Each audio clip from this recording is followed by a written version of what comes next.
हिंदू और सिख साथियों को जब लगे कि उन्हें भारत आना चाहिए तो उनका स्वागत है। ये मैं नहीं कह रहा हूं। बोल दे वो कौन है, वो जो नर्मदा सी है। वो एक बहुत ज्यादा कैरेक्टरलेस औरत है, खुद वो कैरेक्टरलेस है, हमें जज करते हैं, मुझे इतना उल्टा पुल्टा बोलती है ये ब्राह्मण होने के लायक नहीं है, इसने ऐसा कर दिया, इन्हें वैसा कर दिया। उसने गलत क्या बोल दिया? उसने क्या गलत बोल दिया? चलिए पढ़िए, ये रिपोर्ट पढ़िए, देखिए, संभल की रिपोर्ट है।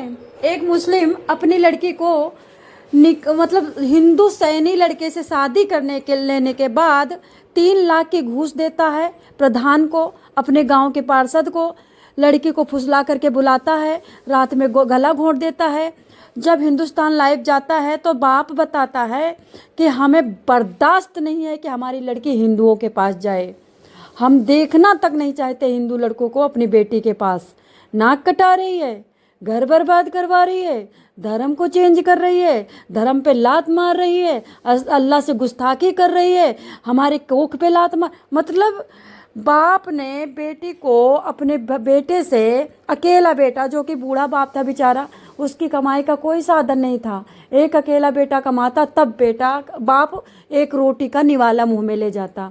उस बाप ने अपने निवाले पे लात मारी, उस बाप ने अपने घर को बर्बाद कर लिया, पूरा घर बिखर गया, लेकिन बेटी को हिंदुओं में नहीं आने दिया। इसको बोलते हैं कट्टरपंथी, इसको बोलते हैं भगवान के धर्म के बनाए हुए रास्ते पे चलना, इसको बोलते हैं इंसान, इंसानियत, जीवन जीना। अरे तुम गू टाइप की औरत गंदे गंदे वीडियो बनाती हो और रिद्धिमा शर्मा का करोगी, कंपटीटर बनोगी। रिद्धिमा शर्मा अपने लिए काम नहीं करती, तुम्हारे 5वां बॉयफ्रेंड है साकिब ना। चलिए दोस्तों, आप ये देखना कि किस तरह से ये कह रही है कि हम अपने मंदिर में इस्लाम भी रख सकते हैं और भगवान का गीता भी रख सकते हैं। तुम्हारी हिम्मत कैसे पड़ी कि किसी इस्लाम के पास गीता रखने की? रख के तो देखो, देखना तुम्हारा क्या हाल होगा। वो तुम्हें काफिर कहते हैं, फिर भी तुम्हें समझ में नहीं आती। अब साकिब क्या बोल रहा है देखो, साकिब ये बोल रहे हैं हम गीता भी रख सकते हैं, तो साकिब ऐसे बोल रहा नो नो नो ओनली इस्लाम, फिर भी समझ में नहीं आता है। और तुम क्या कहती हो कि रिद्धिमा शर्मा ने तुमको कह दिया तुम पंडित नहीं हो। अरे मैं तो, तुम इंसान नहीं हो, पूरा दुनिया तुमको कहता है इंसान नहीं हो। और एक अच्छे मौलवी के पास जाना, एक अच्छे मस्जिद में जाना, अच्छे मौलवी के पास जाना, और एकदम नंबर 1 के झूठे मौलवी से नहीं आप पूछवाना, वो भी तुमको धिक्कारेगा, वो भी तुमको थूकेगा। और नहीं तो कहो मैं वीडियो की कटिंग लगा दूँ, तुमको थूक रहे हैं, तुम्हारे मौलवी ही थूक रहे हैं। अपने माँ बाप की नाक कटवा करके अपने धर्म पे लात मार के दुनिया हंस रही है, पंडितों को हंस रही है। तुम चली गई ना, अनेकों पंडितों को हंसा जा रहा है, हिंदू हंस रहा है, दलित हंस रहा है, यादव हंस रहे हैं। तुम्हारी वजह से सबके नजरें झुकी हुई हैं। तुम्हारे सुख ज़्यादा जरूरी था, तुमको स्वाद ज़्यादा जरूरी था, तुम्हें बड़ा सुंदर लड़का मिल गया था, पंडित में कोई लड़का ही नहीं था। अरे धर्म पहले है, इंसानियत जो तुम लेके घूम रही हो, इसी इंसानियत में तुम फ्रीज में मिलती हो। किसी हिंदू की लड़की तुम्हारे लड़कों के पास क्यों नहीं आ जाती? किसी मुस्लिम की लड़की हिंदू के लड़कों के पास क्यों नहीं आ जाती? किसी मुस्लिम की लड़की तुम्हारे अपने घर में मंदिर क्यों नहीं बना लेती? किसी मुस्लिम की लड़की गीता जाकर के उसका श्लोक क्यों नहीं पढ़ने लगती? तुम ही जाकर के अल्लाह का वो जो भी होता, भाई अब ये बोलना भी तो मुझे नहीं आता, ये पढ़ने लगती हो। क्यों? क्योंकि तुम्हारे पास दिमाग नहीं है, क्योंकि तुम्हारे माँ बापों ने दीन ईमान की पढ़ाई नहीं पढ़ाया, क्योंकि तुम्हारे माँ बापों ने सिर्फ खाना और सोना बताया है, इंजॉय करना बताया। तुम्हारे माँ बापों ने नहीं बताया कि रूल से ज़िंदगी चलती है, रूल एक मानवीयकरण है, रूल एक स्थायीकरण है, रूल एक शांतिकरण है। रूल ही नहीं रहेगा तो ज़िंदगी तो डगमग होगी ही। बिना रूल के चल रही हो, जाके वहाँ बकवास कर रही हो, और वो करेक्टरलेस है कि तुम करेक्टरलेस हो। दुनिया को साफ दिखता है कि कौन करेक्टरलेस है। शादी के पहले तुम लिविंग में नहीं रही क्या? शादी के पहले तुम उसके पास बैठी, सोई, बैठी, खाई, झूठा खाना नहीं खाई क्या? शादी के बाद तुम आज पक्की बन गई। अरे मत बोलो, ऐसे मत करो। वो लड़की देश के लिए काम कर रही है। कटेंगे हिंदू, तुम्हारे सारे हिंदू कटेंगे, चिंता मत करो। मेरी माँ लग रही है क्या वो? और तूने क्या किया आज तक ब्राह्मण होने जैसा? क्या करा तूने? और तू बताएगी क्या मैं कौन हूँ और मैं क्या कर सकती हूँ? तू नहीं बता सकती मुझे, आई समझ ये बात। ये है हमारे घर का मंदिर दोस्तों, ये है हमारे घर का मंदिर, जो कि भगवान मैं हूँ। हम कुरान भी रख सकते हैं और हम भगवत गीता भी रख सकते हैं, we don't have any problem. और हम गुरु ग्रंथ साहिब भी कुछ भी रख सकते, गुरु ग्रंथ साहिब भी रख सकते हैं, और कोई भी रिलीजियस बुक्स रख सकते हैं। इतना हमें कुछ भी किसी रिलीजन से कोई प्रॉब्लम नहीं है। वी यस है, बिल्कुल है। और इसको मैं गलत भी नहीं कहूँगी। क्यों नहीं है? क्यों रखोगी उनके इस्लाम के पास कुरान? क्यों रखोगी गुरु ग्रंथ साहब? तुम लगती कौन हो? तुम इस्लाम धर्म में जाकर के इस तरह से सटगबड करोगी? तुम हो कौन? अच्छा बोला तूने, साकिब नंबर 1 की बात कही। है प्रॉब्लम, हमें भी प्रॉब्लम है हमारी गीता के पास कोई भी ग्रंथ रहेगा तो। फिलहाल हमें तो प्रॉब्लम नहीं है, सारे ग्रंथों का मैं सम्मान करती हूँ, लेकिन होनी चाहिए प्रॉब्लम होनी चाहिए। साकिब नंबर 1 की बात बोली और तूने सच बोली, तूने छुपाया नहीं है। तू पक्का मुस्लिम है तो है बस।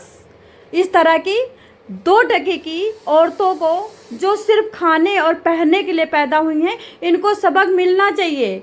इस्लाम नंबर 1 का मुस्लिम के लिए है और गीता हिंदू के लिए नंबर 1 का है, बस इसमें कॉम्प्रोमाइज नहीं। We respect, We are Muslims. No Only Islam. हाँ Islam. हमारे बीच हमारे अस्तगफिरुल्लाह, अल्हम्दुलिल्लाह, अल्हम्दुलिल्लाह, बिस्मिल्लाहिर्रहमानिर्रहीम। बिस्मिल्लाहिर्रहमानिर्रहीम। देखी वीडियो आपने? इन 2 कौड़ी के यूट्यूबर को आपने देखा है क्या बकवास कर रहे हैं ये? और इन्होंने जो किया है इसका रिजल्ट इनको बहुत जल्दी मिल जाएगा। इसके बाद आप ये वीडियो देखो। जब तक कोई काफिर इस्लाम नहीं कबूल कर लेता है तब तक उसका निकाह कराने कोई भी मौलवी नहीं जाता है। लेकिन हिंदू धर्म के कुछ लोग इतने ज्यादा लालची हो गए हैं कि वो बिना कोई मंत्रोच्चारण के और बिना घर वापसी कराए बिना ही हिंदू लड़की कनिका शर्मा और मुसलमानों का लड़का शाकिब सैफी की शादी करा दी। अरे कैसा नपुंसक समाज हो गया, कितने ज्यादा लालची लोग हो रहे तुम लोग। इस वीडियो के बाद एक तो ये साकिब सैफी पिल्ला और इसकी एक सुवरिया बकवास कर रहे हैं, और ये तो बकवास कर रहे हैं, पूरे देश और विदेश के जितने सुवरिया और ये मुल्ला है कट्टरपंथी, सब मेरी बहन रिद्धिमा शर्मा के पीछे लग गए हैं। पीछे किसे लग गए हैं? क्योंकि इन्होंने इसका जो लव जिहाद का जो नैरेटिव, जो पूरा खेल चल रहा है पूरे देश भर के अंदर, उसका इसने भंडाफोड़ करा। उसने इसके सच को उजागर करा कि ये चाहते क्या है। आप देखिए, इन्होंने शादी करी, अरे जहां मरना था मरो, पर उसको इतने बड़े तरीके से सेलिब्रेट करा, इस तरीके से दिखाया कि कितना बड़ा काम हो रहा है। और जब रिद्धिमा शर्मा ने इनकी साजिश का भंडाफोड़ करा तो ये सारी दुनिया के मुल्ला मौलवी कट्टरपंथी उसके पीछे लग गए हैं। मुझे सिर्फ दुख नहीं है कि पीछे लग गए, पर आज वो बहन अकेली होकर भी मजबूती से जवाब दे रही है और हमारा समाज उसका साथ नहीं दे रहा। बहुत से 2 कौड़ी की रील पर नाचने वाली भड़वी और भड़वे हिंदू भी वो आज रिद्धिमा शर्मा के पीछे लगे हुए हैं। तो मेरा जवाब है, इन सब हिंदू भड़वे भड़वियों को, कट्टर मुल्ला मौलवियों को रेल बना दी जाएगी। तुम्हारी रेल बहन है हमारी। ये है हमारे घर का मंदिर जो कि हर वीडियो का रिजल्ट होता है। अब मैं रिजल्ट निकाल के आप लोगों को देने जा रही हूँ। अगर एक भी गलत बात बोल रही हूँ इस रिजल्ट में तो आपका जूता होगा, मेरा सर होगा। चलिए सुनिए, एक बात बताइए, इस्लाम में मैं बार बार बोलती हूँ 5 बार नमाज पढ़ने को लिखा है। वे लोग रोड पे अगर खड़े होते हैं, रिक्शा चला रहे होते हैं, तुरंत रिक्शा खड़ा करके नमाज पढ़ते हैं। लेकिन गीता में, भागवत में, हिंदू धर्म में, वेदों में 6 बार पूजा लिखी है। अब सुने, क्या कोई भी हिंदू हनुमान चालीसा पढ़ता है, सुंदरकांड पढ़ता है, 6 बार पूजा नमन, सूर्य को नमन करता है, सुबह उठ करके सूर्य को जल देता है? कोई भी गीता पढ़ता है, रामायण अर्थ सहित पढ़ता है? 6 बार कहीं न रे, गोली मारो 6 बार को। 1 बार कोई पढ़ता है? औरतें सुबह उठती हैं, तुरंत शीशा देखती हैं, फेयर एंड लवली लगाती है, लिपस्टिक लगाती है, हाय हेलो करने लगती हैं, नहाती तक नहीं है, पूरा घर का काम कर लेती हैं, किचन में पूरा सब कुछ बना लेती हैं, 10 बार उठा के खाना खत्म कर देती हैं, भर लेती हैं, ठूस लेती हैं। उसके बाद 2 बजे जा करके नहाती हैं और बढ़िया से नहा करके सेंट मार करके बेड पे चली जाती हैं और बेड पे रिमोट ले करके टीवी का चैनल चेंज करने लगती हैं। बच्चे स्कूल से आते हैं, बच्चों को भी टीवी का चैनल दिखाने लगती हैं, हाय हेलो करने लगती हैं, बच्चों को मैगी देने लगती हैं, कुरकुरे देने लगती हैं, मुरमुरे देने लगती हैं। तुमने कहाँ गीता पढ़ाया? तुमने कब रामायण पढ़ाया? अरे चलो ठीक, गीता रामायण नहीं पढ़ा रहे तो रामायण का चैनल लगा दो, गीता का चैनल लगा दो। जब तुम अपने बिटिया को सिखाया ही नहीं कि हिंदू धर्म की क्या खूबी है। और मैं बताऊं ना, भगवान राम ने भी पंडित के लिए कहा था कि जितने जीव हैं सबसे प्यारे मुझे पंडित हैं, क्योंकि पंडित रूल से चलते हैं, पंडित धर्म का उपाहन करते हैं, पंडित धर्म को धारण करते हैं, पंडित सत्य बोलते हैं, पंडित वेद शास्त्रों को पढ़ते हैं, पंडित रूल बताते हैं, कथा बताते हैं और पंडित पूजनीय हैं।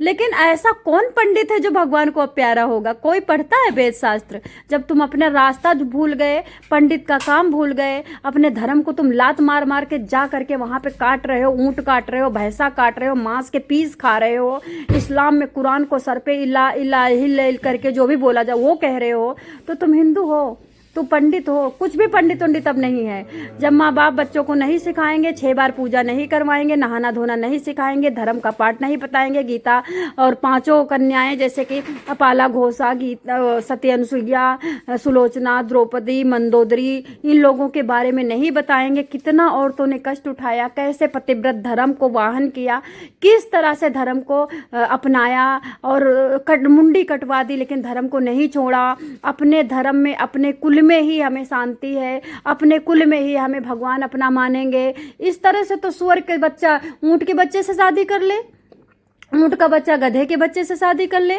गधे का बच्चा जाकर के घोड़ी के बच्चे से शादी कर ले। ये क्या मतलब है? अभी बकरा देखो जा रहा था, उधर नंगा घूम रहा था, बकरा जा करके उधर गाय के पास खड़ा होकर के गाय का चारा खा रहा था। ये क्या मतलब है? इस तरह से तो तुम सुअर की तरह जी रही हो और रिद्धिमा शर्मा को कह रही हो कि कैरेक्टरलेस औरत है। ऐसे मुंह से कह देने से हो जाएगा? तुम्हें प्रूफ देना पड़ेगा। तुमने एक लड़की जो देश के लिए काम करती है उस पर उंगली उठाई, तुम्हें प्रूफ देना होगा।